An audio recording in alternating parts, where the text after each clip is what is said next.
ভাই মধু মৌমাছিতে খায়। কিসে খায়? মৌমাছি মধু খায়। তো গোবরের পোকা ও দোস্ত করেছে কার সাথে? মধু খায়। বলছে ভাই তুই এত উড়িস কি করে? এই গ্রাম থেকে সে গ্রাম, এ গাছ থেকে ও গাছ, এ ডাল থেকে ও ডাল। বলছে আমার শেখাবি? তা বলছে যদি শিক্ষিত কেন শেখাবো না?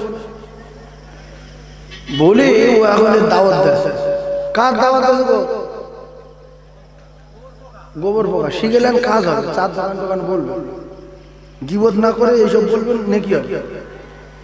গোবর পোকার দাওয়াত দেশে আর ওরা শিখবো বলে আস্তে আস্তে আস্তে আস্তে করে ভলি খেয়ে ঠিকরে ঠিকরে এখানে আতার খেয়ে ওখানে আতার খেয়ে ওর বাড়ি যাচ্ছে। এ টেনশন করছে যে ওর চেয়ে আমার ডানা ভালো, মৌমাছির চেয়ে আমার ডানা ভালো, ওর চেয়ে আমার ক্ষমতা বেশি।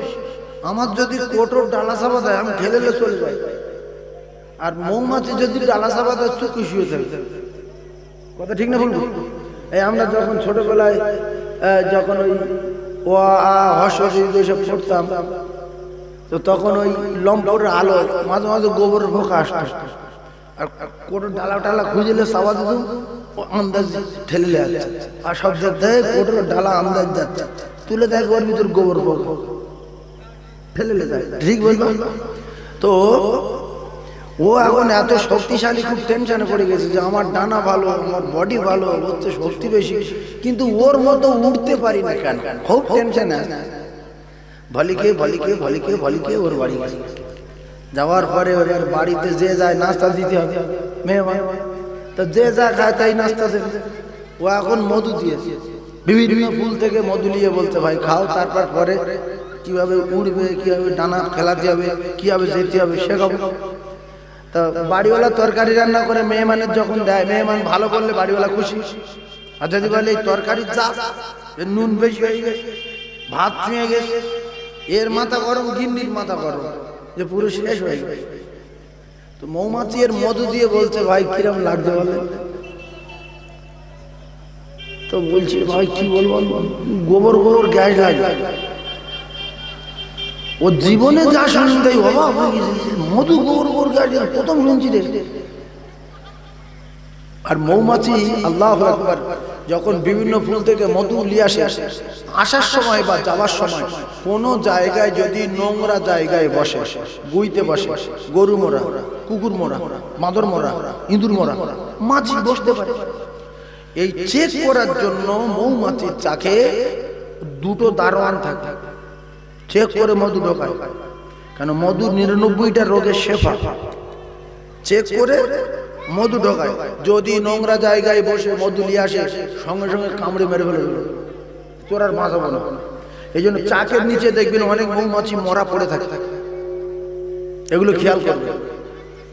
তো জীবনে যা শুনি তাই ও টেনশনে টেনশনে টেনশন টেনশন বলছে ভাই এ তো নতুন কথা, তা তুই কি খাস বলতো? বলছে আমি গু খাই। কি খায়? গু খায়। ও গুও খায়, শুধু গোবর খায় না, মানুষের গুও খায়। তো বলছে ভাই আমি গু খাই। বলছে এই রে, এ তো রোগ ধরা পড়ে গেছে। বলছে এ তো মধু। আসলে ব্যাপারটা হলো তোর দাঁতে গু, তোর কলজে গু, তোর ফেফসায় গু, তোর যত মধু দেয় তোর গু গু মতো গন্ধ লাগবে। এ মধু তোর কাছে মধুর স্বাদ লাগবে না। বর্তমান পরিস্থিতি আল্লাহর কসম, কোরআনের আলোচনা মধুর আলোচনা, হাদিসের আলোচনা মধুর আলোচনা, আল্লাহ পাকের আলোচনা মধুর আলোচনা, নবী পাকের আলোচনা মধুর আলোচনা। কিছু যুবক আছে এদের কাছে গন্ধ লাগে বলে কোনো মতে আসে না, বাইক নিয়ে পাক খাচ্ছে, ২-৪টে ফোন নাম্বার জোগাড় করছে, করলে ওর পুষে যাচ্ছে, বেরিয়ে পড়ছে। অনেক আত্মীয় আছে গোড়দায় জলসা হচ্ছে, আমার শ্বশুর বাড়ি, আমার ভাইয়ের বাড়ি, আমার খালুর বাড়ি, আমি যাচ্ছি, এসে খাচ্ছে, খেয়ে বাইক নিয়ে ফের চলে যাচ্ছে। তো জলসা এলি কোথাও? তুই খেয়ে খেয়ে এরম লোক আসে না? ও সময় নাই নামাজ পড়ার, সময় নাই মসজিদে যাওয়ার, সময় নাই জলসা শোনার।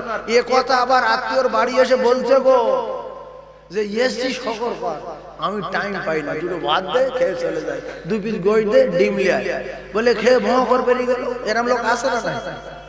হ্যাঁ, ও খেয়ে চলে যাবে। তো ও লোক যদি এখানে আসতো তার বাপের জন্য, তার দাদির জন্য, তার দাদুর জন্য, তার মাইমির জন্য, এখানে বসলে নিজেরও জন্য অন্তত একটু নেকি হতো, সওয়াব রেসানি হতো। এই জ্ঞানটা কজনের আছে?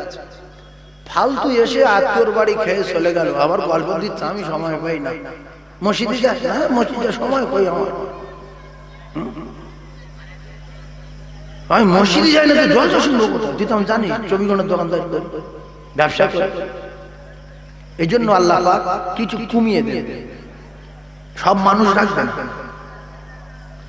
কেন আল্লাহ দুনিয়া এদের বাঁচাবে? এরা তো চিটিং বাজ। কি জোরে বলেন? কি চিটিং বাজ? চিটিংবাজি করছে কার সাথে? আল্লাহর সাথে। আল্লাহ আমাদের সকলের জিজ্ঞাসা করেছিল আলাস্তু রাব্বুকুম, উত্তরে সবাই বলেছিলাম ক্বালু বালা। আপনি তো আমাদের স্রষ্টা, আপনি স্বর্গকুকুর না করে মানুষ করেছেন। কত খুশি আমরা, উল্টোপাল্টা করতে পারি, শুধু পার্টি দিয়ে শুধু নামাজ পড়বো, আপনি যা বলবেন তাই শুনবো, কেন আপনার হাতে তো আমাদের জান। আপনি যে স্বর্গকুকুর করেননি, এ তো কত খুশি। আমাদের যে স্বর্গকুকুর করিনি, আমরা খুশি না বেজা? খুশি তো। তাহলে আল্লাহ আবার মানুষ করে উকরি জাতির নাজ বলেছে যে তোমরা সর্বশ্রেষ্ঠ, তোমরা উৎকৃষ্ট, তোমরা দামি, তোমরা নামি। এই বলে আল্লাহর সঙ্গে কথাবার্তা কমপ্লিট করে আমরা দুনিয়ার জমিনে আসলাম। এসে আল্লাহ বলতে এবার আমার বাড়ি আয়, হাইয়া আলাস সালাহ।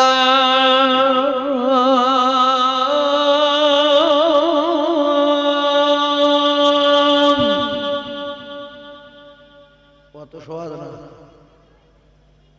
যাব না তা আসরে হবে না, মাগরিবে অত সহজ না। তোর মেরে দিতে পারি? হ্যাঁ পারো। তোর বংশ ধ্বংস করতে পারি? আমি বলছি হ্যাঁ পারো। তাহলে মাগরিবে বলছি তো যাব না। এসে সময় অত সহজ না। রাত্রি শুবি তোর মেরে দিতে পারি? হ্যাঁ পারো। ফজর উঠবো না। এর আমরা আখেরা নাই। 5 ওয়াক্ত নামাজ শোনে, আযান শোনে, মসজিদে আসে, আবার জিজ্ঞেস করে তুই মরে যাবি? হ্যাঁ মরবো। আল্লাহর হাতে তোর জান। হ্যাঁ, তোর খাওয়ায় কে? আল্লাহ খাওয়ায়। আল্লাহ ডাকতে সব না, যাবো না। এতে আল্লাহ খুশি না বেজার? আল্লাহ বেজার। এই জন্য এদের রাখবেন। আল্লাহ গজব দেওয়ার জন্য আমাদের তৈরি করিনি, আল্লাহর কসম। আল্লাহ বলেছে তোমাদের যদি কেউ চোখ রাঙায় আমি চোখ তুলে নেব, তোমরা আমার বাড়ি এসো, বিচার দাও। জীবনে কোনোদিন তোমরা লাঞ্ছিত বঞ্চিত হবে না, আমি আল্লাহ কথা দিচ্ছি, যদি তোমরা মুমিন হও। সুবহানাল্লাহ। তা এরা তো নামাজ পড়ে না, রোজাও রাখে না, রমজান মাসে লুকিয়ে লুকিয়ে হোটেলে খায়, কেউ দেখে না। এত বড় মুখ্য, কেউ দেখে না। আচ্ছা আল্লাহ কি দেখে? যারা রমজান মাসে লুকিয়ে লুকিয়ে খেয়েছে ইচ্ছাকৃত ভাবে দিনের বেলা, এরা মাঝে মাঝে কুকুর খেয়েছে, মাঝে মাঝে সর খেয়েছে। যারা ডিম ভেজে খেয়েছে দুপুর বেলা, এরা কুকুরি গু ভেজে খেয়েছে।